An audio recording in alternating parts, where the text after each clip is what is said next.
Cerita horor ini dialami oleh seorang mahasiswa, sebut saja namanya Anto, tepatnya di tahun 2007, di mana dirinya diteror oleh hantu tetangganya yang bunuh diri. Anto adalah seorang mahasiswa semester akhir yang sedang menyusun skripsi, namun dirinya terkendala karena tinggal di sebuah kos-kosan yang sangat berisik.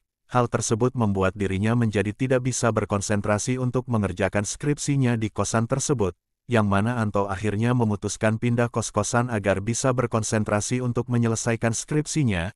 Akhirnya Anto menemukan sebuah kos-kosan yang murah dan sepi karena diisi oleh para pegawai yang sudah bekerja. Kos-kosan tersebut sangat cocok untuk Anto yang butuh konsentrasi mengerjakan skripsi, karena pada saat pagi hari penghuni kos-kosan berangkat kerja dan malam harinya sudah istirahat untuk tidur. Kos-kosan tersebut terdiri dari 2 lantai yang terdiri dari 12 kamar, tapi lantai 1 tersebut jarang ditempati karena sering terkena banjir, sedangkan di lantai 2 hanya berisi 5 kamar yang ditempati termasuk kamar Anto.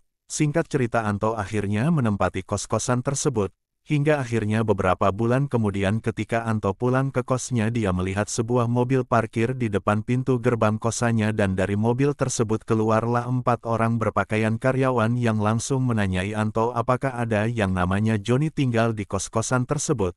Lantas Anto menjawab bahwa benar ada yang bernama Joni dan tinggal di samping kamarnya.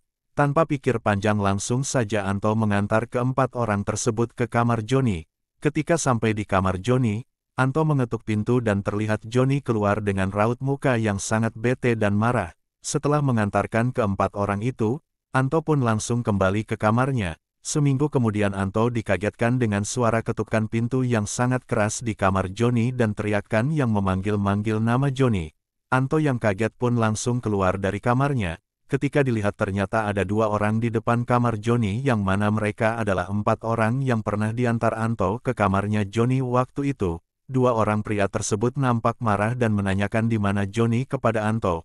Anto pun mengatakan dirinya sudah 2 hari tidak melihat Joni. Sore harinya Anto mandi di toilet bawah, di mana posisi kamar mandi tersebut tepat di bawah kamarnya Joni.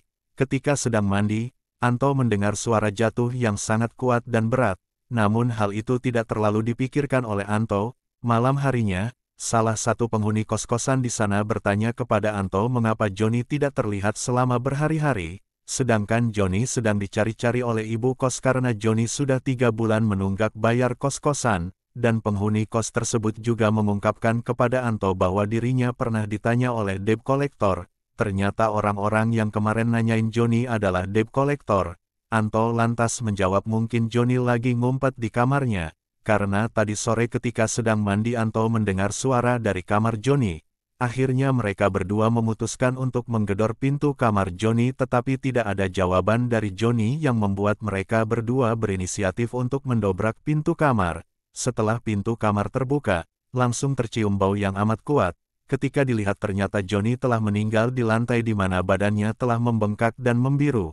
Rupanya Joni telah bunuh diri. Suara yang didengar Anto saat mandi adalah suara ketika Joni gantung diri. Setelah kejadian itu Anto mendapatkan teror dari hantu Joni. Bahkan mendapatkan mimpi di mana Anto diteror karena sudah memberitahu tempat tinggal Joni kepada debt collector tersebut.